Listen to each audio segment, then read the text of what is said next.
Hi, everyone. Welcome. This is the April 2021 HMIS user meeting. If you haven't already, please enter your agency name in the chat. We're going to get started. So for our meeting today, we have some staff updates. We want to talk to you about a new agency access policy that's in development. Also go over agency admin responsibilities.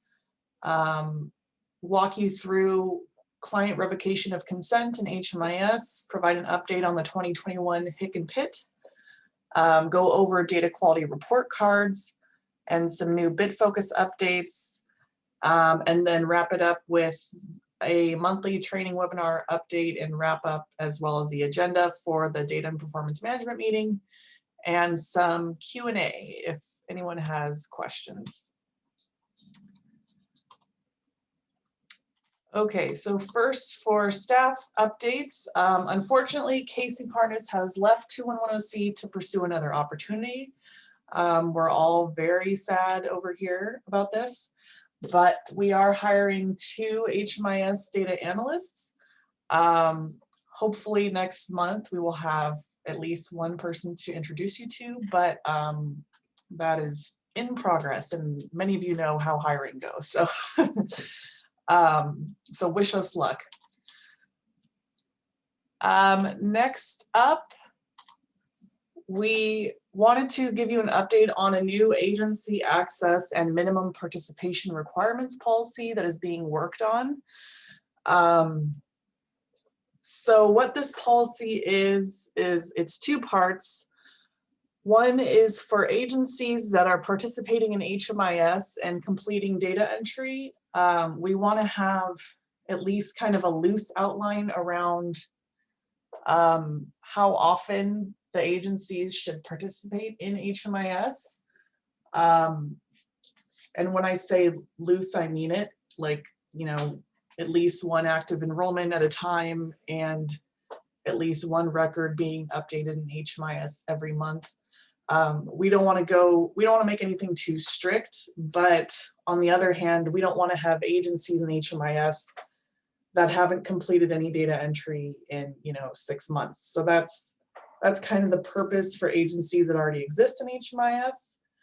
And then the other side is agency access. So over the past couple years, we have been getting some interest from other organizations that would like to have access to HMIS. And these organizations are not necessarily homeless providers. They're organizations that interact with the homeless. So it could be medical providers, police departments, legal services agencies. So we want to develop a policy around what they're allowed to see in HMIS, if they should be allowed in HMIS, etc. So we are working on developing this policy. We will be sharing an update to both of these at the Policies, Procedures, and Standards Committee on April 13th. So if you're interested in hearing more about these, please attend that meeting. Following that meeting, you will have until April 27th to provide feedback. And that feedback can be sent as a ticket to the help desk. And then on May 11th, we will be incorporating the feedback that we receive and drafting a final policy for the Policies, Procedures, and Standards Committee.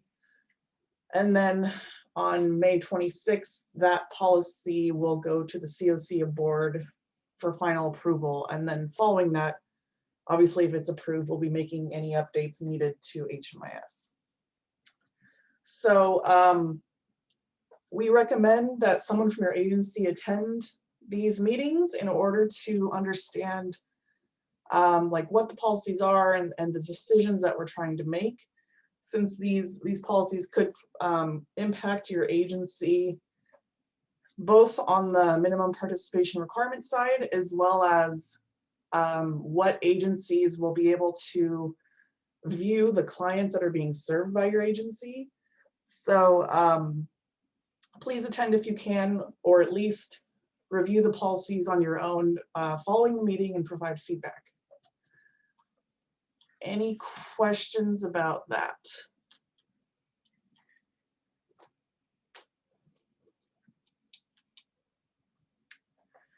Will meeting links be shared? Yes, so they, HCA will be sending out a meeting invite with a link, and then we will also put the link in the meeting minutes.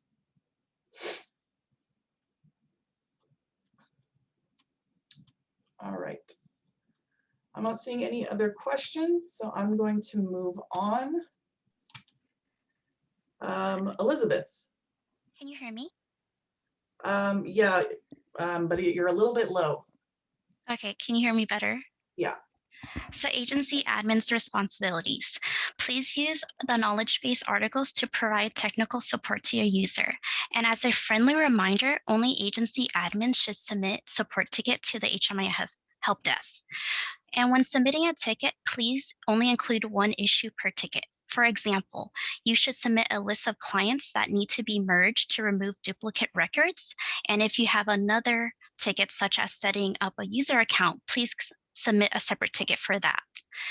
When you're submitting a ticket, it's helpful to provide as much detail as possible so that the HMIS team can recreate the error you're encountering, such as providing the client ID and the issue.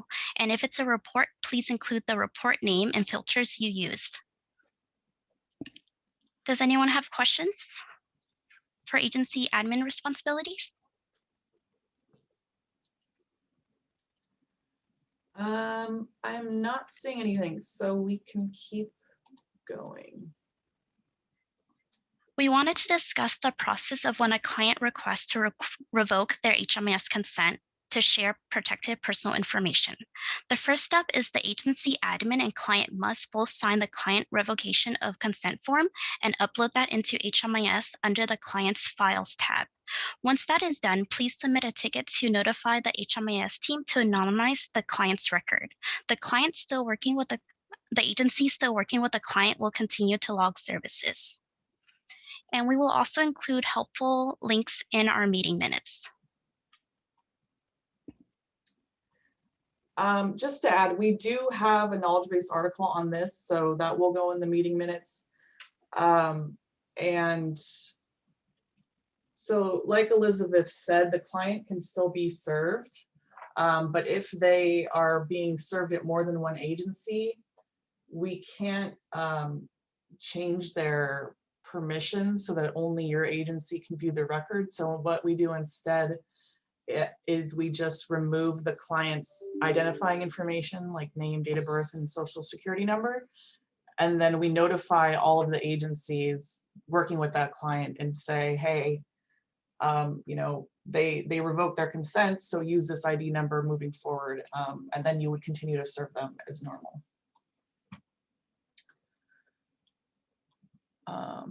All right. I'm not seeing any questions. Adriana. Good morning. Can you hear me, guys? Okay. Yeah. Perfect. So Hick and Pit, which is the hot topic of the day, in my opinion. First of all, thank you very, very much for all the time and all the work that you have dedicated to this process so far. I understand this can be a long process, so I really appreciate all the effort that you have made to complete your submissions. We are now in the final stage of reviewing your Hick and Pit documents. And after all the forms are approved, we're going to submit that information into HDX, which is pretty much the data submission website that HUD uses. And once that information is entered, and by the way, that's a manual data entry that we need to complete. After that is completed, we need to send that to the county, and we also are going to send you guys a final export from HDX for you to review. So basically, in this part of the process, what we're asking you to do is to compare the data exported from HDX with the latest Hick answer form that we review together. So in other words, we're just asking you to compare the data was entered correctly. And after that revision has been finalized, we will submit the data to HUD. So all of this information is to let you know that we are almost there. As I said, we're in the final stage. However, we still have some process and we still have some steps that take time. So if we contact you this week for additional questions or additional information that we need, I would really, really appreciate if you get back to us as soon as possible so we can finalize your agency data submission. So that's a big favor I'm asking from all of you guys. And I'm also taking on Casey's previous tickets. So if you were working previously with Casey and I jump in, well, that's the reason why I'm now finalizing that those submissions. So yeah, big favor from you. Any questions so far?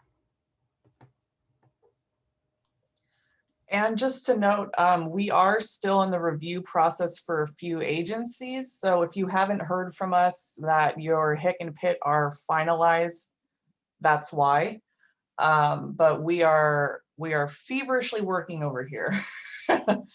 Heck yeah. Yes. Any questions about that? I'm not seeing any questions.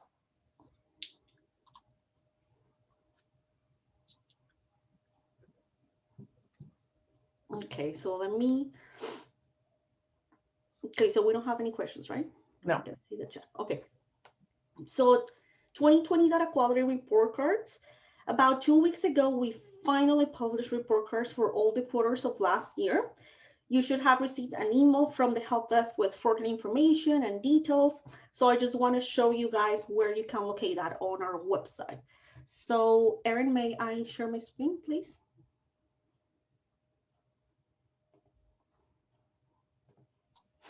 Go ahead. Okay, can you see the website, right? Yeah. All right. Let me move this guy. Okay, so on our website, if you go to reports and then you hover over HMIS data quality report cards, this is where you can see all the report cards that we have published historically, even for last year as well, for previous year, sorry. And the ones that we just published are these guys under 2020. As you can see, there's one link per quarter. And I just want to show one as an example.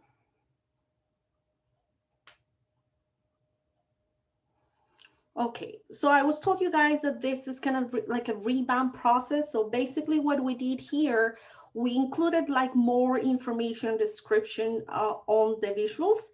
And we also changed a little bit the colors in order to be consistent with other dashboards that we in the HMIS team published. So that's kind of the visual changes that we made. But in this page, basically the information is the same. It's like the same premise of completeness and accuracy. So basically what we're looking at for each one of the universal data elements, we're looking at the percentage of enrollments under a specific data response category. So the response categories are here. So we're looking at the valid responses, but we're also looking at the responses that constitute errors. So that could be don't know, refused, data uncollected, blanks, and also data accuracy issues.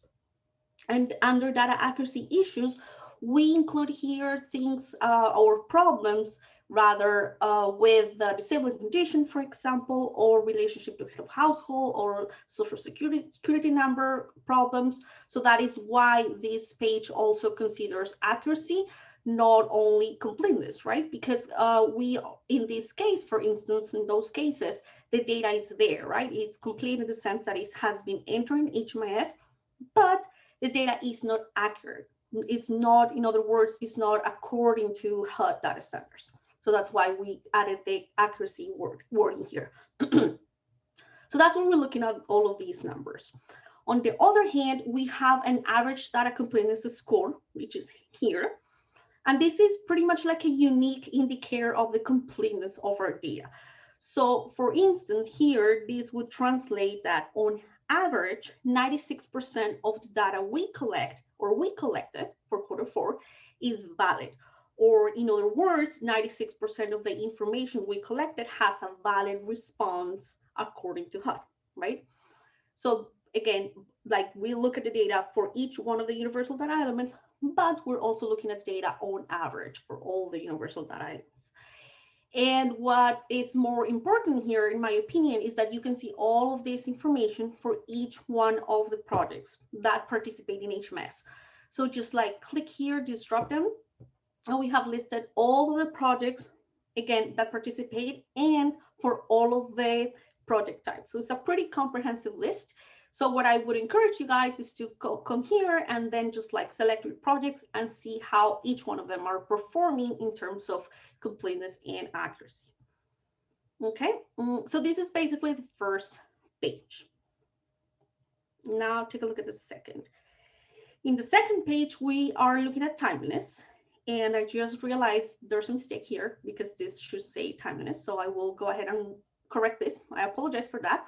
But basically, this is the biggest change we made in comparison to the previous version of report cards. So now what we're looking at is at the percentage of enrollments that fall into a length of time category. So these are the length of time categories. And we're looking at this for entry data, services, and also exit. So for instance, here we can see that 14% of all the enrollments took more than 31 days to be entered in HMIS, right? Because this fuchsia, or I don't know how to pronounce this color, but this is exactly what it means, right? It corresponds to the 31 days here. And we can see that, okay, this is a bigger number that we need to work on, right? And again, we can see that for services and exits, and we can pretty much identify where are the areas in which we need to work more, right? So we can tell very quickly, just visually, that exits, we need to work more on exits because just like 1/4 of our enrollments are taking more than 31 days to be entering HMIS. So again, I would encourage you guys to take a look at this for each one of your projects and just like identify where are the areas for improvement and all the strategies that you can implement to improve that. And also I would recommend to attend the next data quality training, agency admin data quality training, which will be on May. And basically in that training, we explain how all of these percentages are calculated and also like the strategies that you can use to improve that as a whole. And that's it. That's basically, in a nutshell, the report cards. Any questions?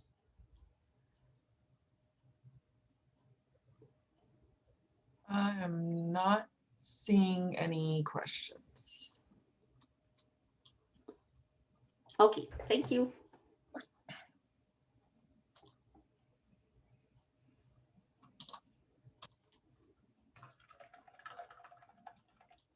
All right, so next up we have a couple of BitFocus updates. Linda, where are you? Hi, can you guys hear me okay? Yes. Okay, so we have some new BitFocus updates that we wanted to share with you all. The first update is when you are creating or modifying a program, you have the option to connect any active community queues to the program. And you can do this on the left-hand side of the program screen, right under the community queue section, like you see here on this slide.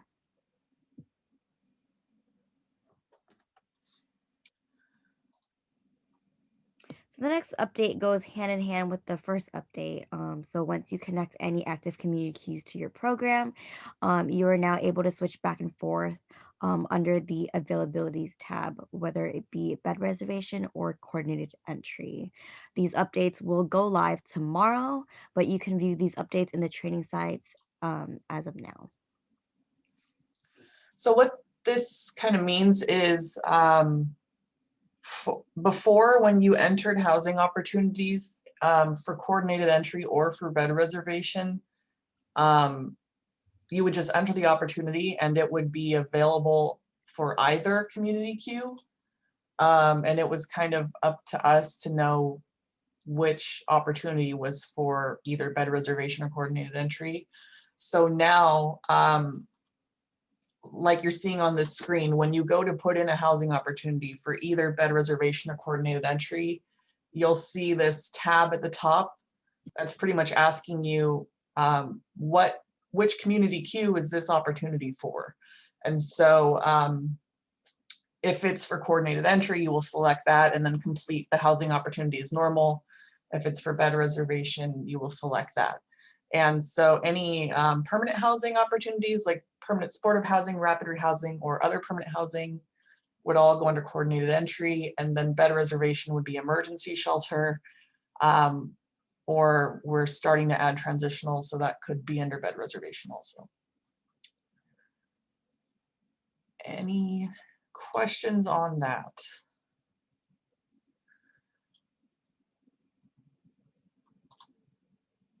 All right. Adriana? No, again, me? Yeah.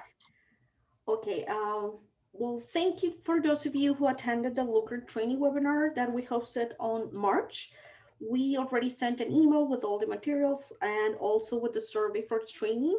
If you haven't completed the survey, I would ask for you guys to complete it. This is very, very useful for us to improve our next trainings. And can you switch the slide, please? Perfect. So this month, our training will be on CES.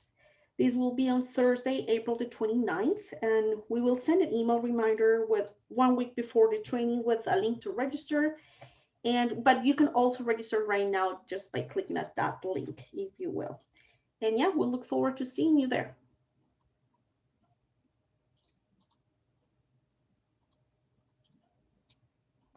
Linda.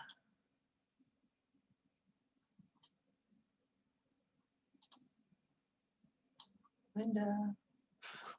Sorry, I was muted. I was like talking but I was like muted. Okay. So the data performance and management meeting this month, we will be going over the data accuracy dashboard and also the permanent supportive housing and other permanent housing project performance report. Please join us Thursday, April 8th, which is tomorrow, from 1:30 to 3 p.m. And then we've also linked the details of the meeting right here on the slide. So we hope to see you there. And the permanent supportive housing and other permanent housing project performance report should be going out today, hopefully very soon.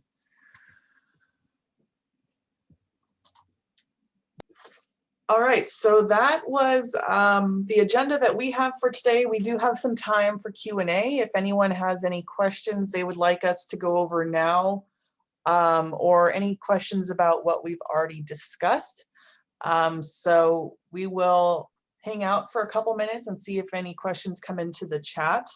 And if you haven't already, please enter your agency name into the chat box so we know who's participating.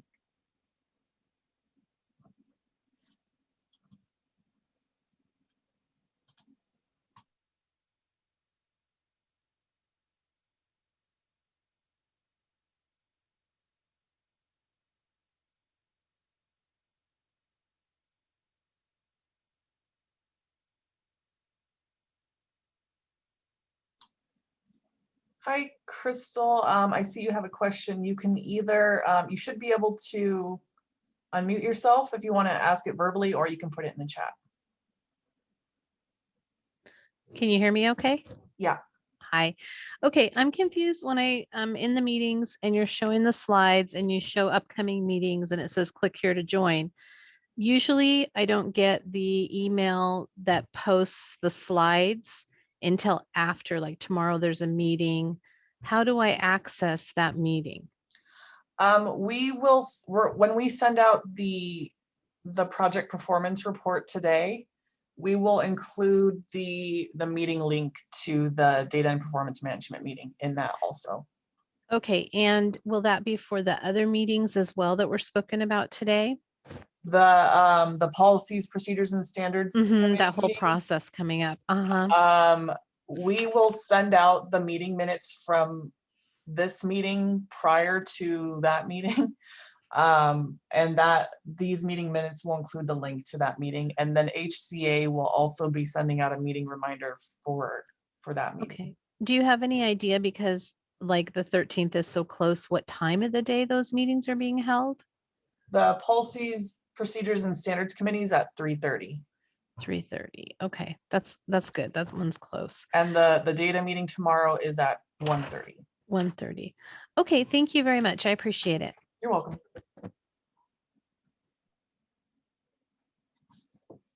I'll also put the data link in the chat. Let me find it really quick.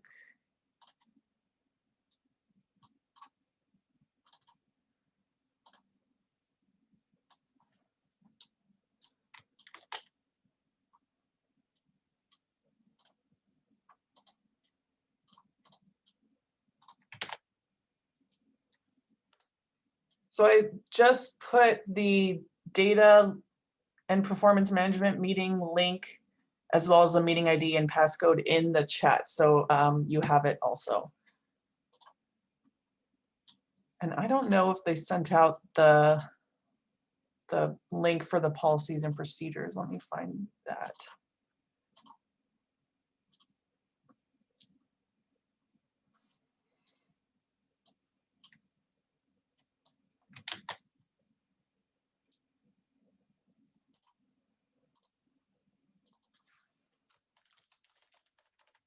They did, so let me put that in the chat really quick also.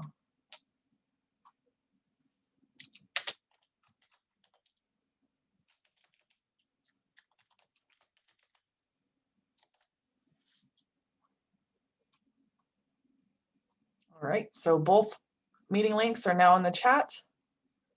But like I said, HCA should send out a meeting reminder for that PPS committee, and we'll also put the link in our meeting minutes. Any other questions?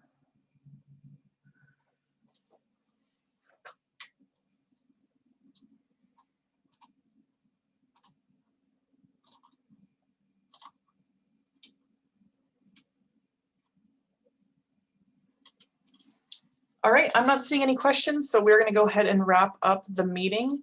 If you haven't entered your agency name into the chat, please do so we know who is participating. The next HMIS user meeting will be on May 5th at 10 a.m. We will send out the meeting minutes and slides from this meeting, and we will also send a meeting reminder a week prior to the May meeting. So thank you all for attending, and we will see you next time. Bye, everybody.